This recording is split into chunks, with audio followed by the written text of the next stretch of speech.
Assalamualaikum warahmatullahi wabarakatuh. Perkenalkan, nama saya Muhlisin Al-Fakih dari program studi ilmu hadis kelas A.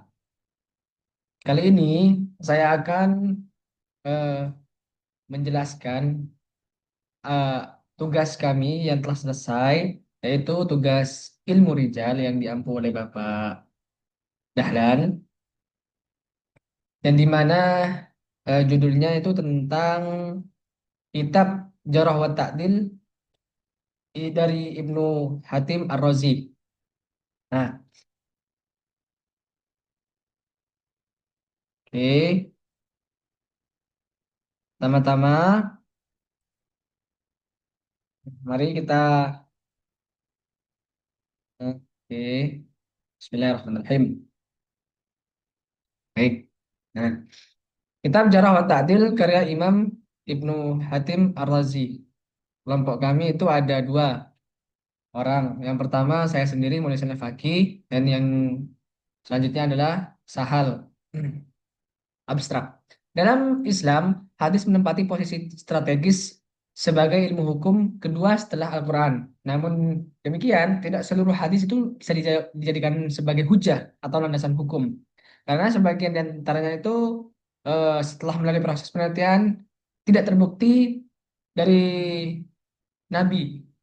Oleh karena itu diperlukan suatu kedisiplinan ilmu yang mampu menyeleksi keakredibilitas hadis, khususnya dari aspek periwayatannya. Melalui metode survei literatur, artikel ini menunjukkan bahwa ilmu jarh wa ta'dil merupakan instrumen utama atau alat utama dalam menilai kualitas hadis dengan menelusuri sifat-sifat positif dan negatif para para perawi. Ilmu jarh wa ta'dil itu berperan penting dalam menentukan diterima atau tidaknya suatu hadis berdasarkan kualitas para perawi tanpa menitik beratkan pada kajian matan. Para ulama hadis telah merumuskan sejumlah prinsip dalam menilai perawi, antara lain kejujuran dalam memberikan penilaian, ketelitian dalam mengolah karakter perawi, memperhatikan etika adab dalam melakukan jarah, serta menjelaskan sebab-sebab kelemahan atau catatan perawi secara proporsional. Lanjut guys, ke pendahuluan.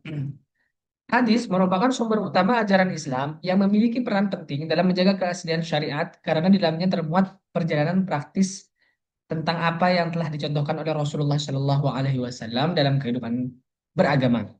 Selain sebagai sumber ajaran, hadis juga berfungsi sebagai eh, eh selain sebagai ajaran, hadis itu juga berfungsi sebagai penjelasan dalam kandungan Al-Quran yang bersifat global. Al-Quran dan hadis itu mutawatir diterima kebenarannya secara pasti oleh para ulama. Namun demikian, tidak semua hadis memiliki kedudukan yang sama, sebab sebagian hadis memerlukan penelitian yang lebih lanjut sebelum dapat diamalkan. Berbeda dengan Al-Quran, teman-teman. Kalau Al-Quran itu seluruh isinya tuh wajib diyakini kebenarannya. Kalau hadis memiliki tingkatan kualitas yang beragam, ada hadis yang tidak dapat dijadikan sebagai hujah, karena tidak memenuhi beberapa kriteria dalam hadis sahih. Nah, maka dari itu para ulama hadis itu tidak hanya memusatkan perhatian pada kajian matan saja, tapi juga menaruh perhatian terhadap sanad yang di mana sanad ini dipandang sangat penting guna menghindari masuknya unsur-unsur kedustaan, kekeliruan, maupun penyimpangan terhadap periwayatannya. Dari kebutuhan inilah berkembang cabang ilmu hadis yang dikenal dengan ilmu rijal hadis, ya ini ilmu yang membahas seluk-beluk semuanya dari para perawi hadis. Ilmu rijal terbagi menjadi dua cabang utama. Yang pertama itu tarikhur ruwah dan yang kedua ilmu jarh wa ta'dil. Eh, kita tahu sendiri kalau tarikhur ruwah itu adalah perjalanan atau riwayat-riwayat. Kalau jarh wa ta'dil itu adalah jarh itu sebagai kritikan dan ta'dil itu sebagai ujian. Kedua disiplin ini berfokus pada syarat yang merupakan unsur utama dalam agama Islam. Hal ini sebagai ditegaskan oleh Ibnu Al-Mubarak bahwa sanad merupakan sebagian dari agama dan tanpa sanad setiap orang dapat mengatakan apa saja atas nama agama. Perkembangan ilmu jarh wa ta'dil tidak lepas dari kekhawatiran para hadisin terhadap maraknya periwayatan hadis oleh para pendusta dan pelaku bid'ah yang berusaha menguatkan kelompok dan mazhabnya sendiri. Nah, kondisi inilah yang mendorong para ulama dari sejak zaman tabi'in untuk bersikap berhati-hati dalam menerima riwayat hadis. Ibnu Sina menjelaskan bahwa pada awalnya kaum muslimin tidak menanyakan sanad, namun setelah terjadi beberapa fitnah mereka mulai menuntut kejelasan para perawi. Hadis dari perawi ahlu sunnah diterima, sedangkan riwayat dari para perawi ahli bid'ah itu ditolak. Jadi, seiring berjalannya waktu, ilmu kritik jarh ta'dil terus berkembang, teman-teman, dan melahirkan para ulama kritikus terkemuka seperti Yahya Al-Qattan, Yahya Ibnu Ma'in, Ahmad bin Hambal, dan lain-lain. Para ulama nuqat ini aktif menilai para perawi hadis dengan berbagai metode, antara lain melakukan rihlah ilmu untuk menemukan perawi secara langsung, menguji hafalannya dan ketelitian mereka, serta membandingkan riwayat yang disampaikan. Langsung saja teman-teman. Biografi singkat tentang penulis kitab ini, yaitu Ibnu Abi Hatim sendiri. Ibnu Abi Hatim itu memiliki nama, yaitu Abu Muhammad Abdun Ar-Rahman bin Abu Hatim Ar-Razi, yaitu seorang ulama besar yang memiliki pengaruh tinggi dalam bidang hadis, tafsir, dan fikih. Ia dilahirkan di kota Rai pada tahun 240 Hijriah dan Nisbah Ar-Razi menunjukkan keterkaitannya dengan kota tersebut. Ia merupakan putra dari Abu Hatim Ar-Razi, salah satu imam hadis terkemuka, dan sejak awal menimba ilmu langsung dari ayahnya sendiri. Selain dikenal cerdas, Ibnu Hatim juga dikenal sebagai sosok yang soleh, zuhud, dan tekun beribadah. Nah, untuk menuntut ilmu, Ibnu Hatim itu melakukan berbagai perjalanan ke sejumlah pusat keilmuan Islam. Di antaranya itu Baghdad, Wasit, Kufah, Ism, Iskandaria, Isafan, dan wilayah-wilayah lainnya. Ia wafat pada tahun 327 Hijriah di Rai dan dimakamkan di samping makam ayahnya. Sepanjang hidupnya, ia meninggalkan banyak keilmuan yang sangat berharga bagi perkembangan studi Islam, khususnya dalam ilmu hadis. Ada beberapa guru-guru utama Ibnu Abi Hatim adalah ayahnya sendiri, Abu Hatim Muhammad bin Idris Al-Razi, yang turut menegurnya dalam perjalanan menuntut ilmu pertama dan wafat pada tahun 277 Hijriah. Selain itu, ia juga berguru pada Abu Zura'ah Al-Razi, sahabat dekat ayahnya sekaligus imam besar hadis yang menemaninya dalam perjalanan ke Mesir dan Syam sebelum wafat pada tahun 264 Hijriah. Nah, Ibnu Abi Hatim juga belajar kepada putra-putra Imam Ahmad bin Hambal seperti Abdullah dan Soleh, serta kepada banyak ulama terkemuka lainnya di berbagai wilayah Islam. Murid-muridnya juga sangat banyak, teman-teman. Di antara muridnya itu yang terkenal adalah Abu Ahmad Al-Hakim Al-Kabir, Abu Syekh Al-Asbahani, Al-Qadi Yusuf Al-Mayanji, dan Ali Muhammad Al-Qasar, serta beberapa ulama lainnya. Ibnu Hatim itu juga dikenal sebagai ulama yang produktif, teman-teman. Dengan karya-karyanya penting lintas disiplin ilmu, di antaranya karya yang paling terkenal adalah Tafsir Ibnu Abi Hatim, sebuah kitab tafsir besar yang menafsirkan ayat-ayat Al-Quran berdasarkan riwayat Nabi, sahabat tabi'in, dan tabi'in al-tabi'in, sertai sanad yang lengkap dan sistematis.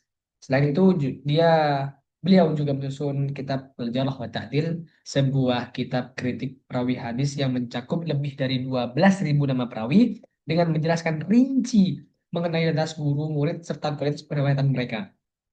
Kepribadian Ibnu Hatim yang soleh dan kapasitas keilmuannya yang luas menjadikan memperoleh kedudukan yang tinggi dalam kalangan ulama. Para tokoh hadis memberikan pujian besar kepadanya. Ia digambarkan sebagai seorang imam yang tumbuh di lingkungan dua imam besar, yaitu Abu Hatim dan Abu Zur'ah, serta sebagai sosok yang memiliki kedalaman ilmu hadis, rijal, dan pemisahan yang jelas antara sahih dan lemah. Baik, latar belakang penulisan kitab Jarh wa Ta'dil karya Ibnu Hatim Ar-Razi ini. Nah, sebelum membahas lebih jauh penilaian Abu Hatim terhadap para perawi, penting untuk terlebih dahulu memahami karakter dan posisi kitab yang menjadi objek kajian, yakni Al-Jarh wa Ta'dil. Sesuai dengan judulnya, teman-teman, kitab ini berfokus pada penilaian kualitas perawi saja. Dalam proses periwayatan, penyusunan kitab tersebut merupakan bentuk perhatian pengabdian ilmiah Ibnu Abi Hatim terhadap sunnah Rasulullah Shallallahu Alaihi Wasallam. khususnya dalam menjaga transmisi hadis agar tetap bersih dari riwayat yang bersumber dari perawi pendusta atau kesahihan hafalan. Nah, kita Jara Tadil itu dapat dipandang sebagai karya yang ringkas sekaligus berfungsi sebagai pelengkap terhadap Tarikh Al-Kabir karya Imam Al-Bukhari. Dalam kitab ini, ya, kitab Jarh Ta'dil, Ibnu Hatim memberikan keterangan terhadap perawi-perawi yang dinilai perlu diketahui kualitasnya berdasarkan ijtihad dan riwayat para ulama hadis. Penjelasan mengenai perawi disajikan secara singkat dan disusun berdasarkan huruf al-mu'jam. Setiap biografi perawi umumnya memuat nama asli, nama ayah, kunyah, guru-guru murid, tahun kelahiran wafat serta diakhiri dengan penilaian kualitas perawi yang diambil dari para ulama hadis. Sistem akademik ini menunjukkan bahwa keluasan hafalan dan kegiatan ilmiah Ibnu Abi Hatim sebagaimana ditegaskan oleh Ibnu Syakir Al-Qatabi yang menilai hal tersebut sebagai bukti keimanannya dalam bidang hadis.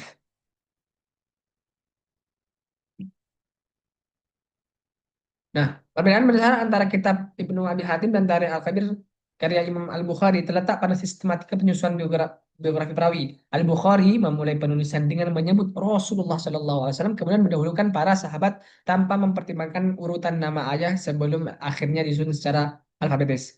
Sementara itu, Ibnu Hatim secara konsisten, teman-teman, menyusun seluruh nama perawi berdasarkan urutan huruf al-mu'jam sejak awal hingga akhir. Ia juga mencantumkan sebagai perawi yang tidak diketahui guru dan muridnya dengan memberikan tanda khusus sebagaimana ditemukan pula dalam Tarikh Al-Kabir. Secara sejarah, lahirnya kitab Ajarah wa Ta'dil tidak dapat dilepaskan dari konteks perkembangan ilmu hadis pada masa awal Islam. Sejak periode awal, periwayatan hadis dihadapkan pada tantangan berupa bercampurnya riwayat sahih dengan riwayat yang lemah, bahkan yang palsu. Seiring meluasnya wilayah Islam dan meningkatkan jumlah perawi, kebutuhan akan standar kritik terhadap perawi menjadi semakin luas, mendesak. Kondisi ini yang mendorong para ulama generasi salaf untuk meneruskan ilmu jarah wa ta'dil sebagai alat utama dalam menjaga kemurnian sunnah Nabi. Nah, pada abad ketiga, pada masa ketika Ibnu Hatim beliau masih hidup, aktivitas periwayatan hadis telah mencapai tingkat yang sangat intensif. Namun pada saat yang sama muncullah berbagai persoalan seperti kelemahan hafalan, kesalahan sanad dan pemalsuan hadis. Nah, oleh karena itu teman-teman, kritik terhadap perawi tidak lagi cakup dilakukan secara individual, melainkan perlu disusun secara sistematis terko dan dapat dijadikan rujukan lintas generasi. Dalam Muqaddimah Ajar wa Ta'dil, Ibnu Hamtim menegaskan bahwa manusia sangat membutuhkan rujukan dalam urusan agama dan kehidupan, sementara rujukan tersebut seringkali bercampur antara yang benar dan keliru. Karena itu, para ulama hadis seringkali bercampur antara ya. Maka karena itu, peran para ulama hadis dalam meneliti kondisi perawi meliputi kejujuran, ketelitian, dan kelayakan untuk dijadikan hujah. Dengan demikian, kitab Jarh Ta'dil lahir dari kebutuhan ilmiah yang nyata serta tradisi kritik hadis yang telah matang. Tapi ini biografi ini hanya berfungsi sebagai dokumentasi biografi perawi, tapi juga menjadi fondasi epistemologis bagi ilmu kritik sanad. Nah, sistematikanya teman-teman, kita bicara wajah ini disusun dengan sistematika yang rapi dan struktur. Dalam bagian mukadimah, Ibnu Hatim terlebih dahulu menjelaskan kedudukan Rasulullah, para sahabat, tabi'in, serta memakan riwayat singkat para ulama kritikus hadis seperti Yahya, Malik bin Anas, Sufyan bin Uyainah, dan lain-lain. Biografi para perawi selanjutnya disusun dalam jilid dan bab berdasarkan urutan huruf al-mu'jam. Dalam urutan ini, nama Ahmad didahulukan daripada Ibrahim. Apabila terhadap beberapa perawi yang memiliki nama yang sama, maka penyusurannya dilanjutkan dengan mempertimbangkan nama ayah masing-masing perawi sesuai urutan huruf al-mu'jam. Jika kesamaan masih terjadi pada nama perawi dan nama ayahnya, maka pembeda berikutnya adalah nama kakek dengan tetap mengikuti urutan alfabetis. Untuk perawi yang memiliki lebih dari satu biografi atau terdapat kepemilikan nama tanpa adanya hubungan nasab, Ibnu Hatim menyediakan bab tersendiri guna menghindari kekeliruan identifikasi. Dengan demikian, setiap perawi dapat dikenali dengan secara lebih akurat dan sistematis. Lanjut, metodologi. Kitab Al-Jarh wa Ta'dil karena Ibu Hatim Ar-Razi merupakan salah satu karya yang penting dalam kitab kritik hadis. Penulisan kitab ini bertujuan untuk menghimpun beberapa ulama hadis generasi awal terhadap para perawi, baik dari sisi keadilan maupun keterangan hafalan. Dengan demikian, kitab ini berfungsi sebagai rujukan utama dalam menilai kualitas sanad hadis dan menjaga kemurnian transmisi antara ajaran Islam dan perawi yang lemah dan bermasalah. Secara metodologis, Ilmu Hadim tidak banyak menggunakan pendekatan pribadi dalam memberikan penilaian terhadap perawi. Ia lebih menempuh metode kompilatif dengan menghimpun beberapa pendapat para ulama jarh wa ta'dil terdahulu, menukil pandangan para kritikus hadis termuka seperti Yahya, Ahmad bin Hambal, dan yang lain. Metode ini menunjukkan bahwa pendidikan yang dilakukan bersifat nakali dan berorientasi pada otoritas keilmuan ulama hadis generasi. Baik teman-teman, selanjutnya dilanjutkan oleh Mas Sahal, yang dimana Mas Sahal sudah mengirimkan eh, videonya. Baik, selanjutnya yaitu ada pandangan umum dari ulama hadis terhadap kitab Al-Jarh wa Ta'dil karya Ibnu Abi Hatim Al-Razi. Secara umum dipandang oleh para ulama hadis dan akademisi sebagai salah satu karya paling otoritatif dalam bidang ilmu rijal. Kitab ini memiliki banyak nilai historis yang tinggi karena merekam secara langsung penilaian para ulama generasi awal atau mutaqaddimin yang tercantum di dalamnya yang tidak dapat ditemukan secara lengkap di kitab rijal lain, sehingga menjadikan karya ini sebagai sumber primer yang sangat penting dalam kajian sanad hadis. Para peneliti hadis di Indonesia menilai bahwa kekuatan utama kitab ini terletak pada kedekatan Ibnu Hatim dengan otoritas keilmuan hadis pada masanya. Ia merupakan murid dari ulama besar seperti Abu Hatim Al-Razi dan Abu Zur'ah Al-Razi. Sehingga penilaian-penilaian yang ia catat bukan sekedar pandangan pribadi, melainkan representasi tradisi kritik periwayatan yang sedang berkembang di kalangan ahli hadis. Oleh sebab itu, Jarh wa Ta'dil sering dijadikan rujukan awal sebelum menggunakan kitab rijal yang lebih ringkas. Jadi dalam tradisi ilmu hadis, kitab ini juga dipahami sebagai bentuk kehati-hatian metodologis dalam menilai perawi. Ibnu Abi Hatim lebih banyak menukil pendapat ulama sebelumnya daripada memberikan penilaian secara mandiri. Pendekatan ini menunjukkan bahwa kritik periwayatan dipahami sebagai kerja kolektif yang bertumpu pada otoritas keilmuan, bukan sekedar opini individual. Juga kelebihan dan kekurangan kitab Al-Jarh wa Ta'dil.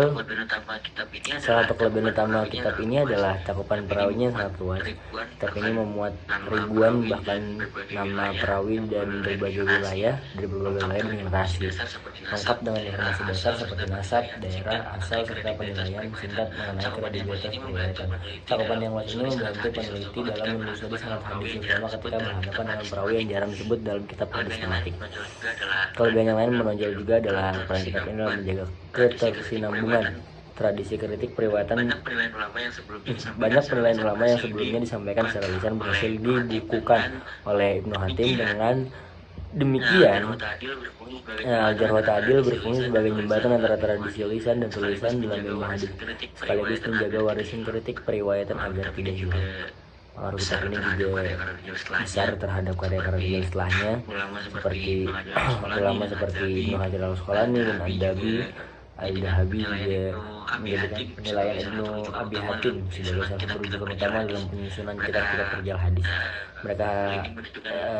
Hal ini menunjukkan bahwa Al-Jarh wa Ta'dil memiliki otoritas ilmiah yang kuat dan diakui secara luas. Namun demikian, kitab ini juga memiliki beberapa keterbatasan.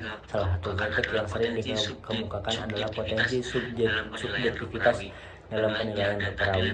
Penilaian Jarh dan Ta'dil yang dicatat tidak sepenuhnya terlepas dari faktor relasi, keilmuan, afiliasi mazhab, maupun konteks sosial tertentu. Oleh karena itu, penilaian dalam kitab ini tidak selalu dapat dipahami secara keputusan final tanpa analisis lebih lanjut. Selain itu juga, penyajian entry perawi dalam kitab ini tidak sepenuhnya seragam. Panjang dan kedalaman kejelasan ini sangat bervariasi, dan tidak semua penilaian disertai argumentasi yang rinci. Kondisi ini menyulitkan pembaca modern yang ingin melakukan perbandingan antar perawi secara metodologis, sehingga verifikasi silang dengan kitab perjalanan menjadi keharusan. Terakhir, kemungkinan pengembangan dalam konteks akademik. Kitab Al-Jawad Adil memiliki peluang besar untuk dikembangkan. Salah satu langkah yang paling relevan adalah digitalisasi seluruh entry kitab ke dalam basis data terstruktur. Digitalisasi ini memungkinkan pencarian data yang lebih cepat, memudahkan penyusunan sanad, serta membuka peluang analisis pola penilaian perawi secara lebih sistematis.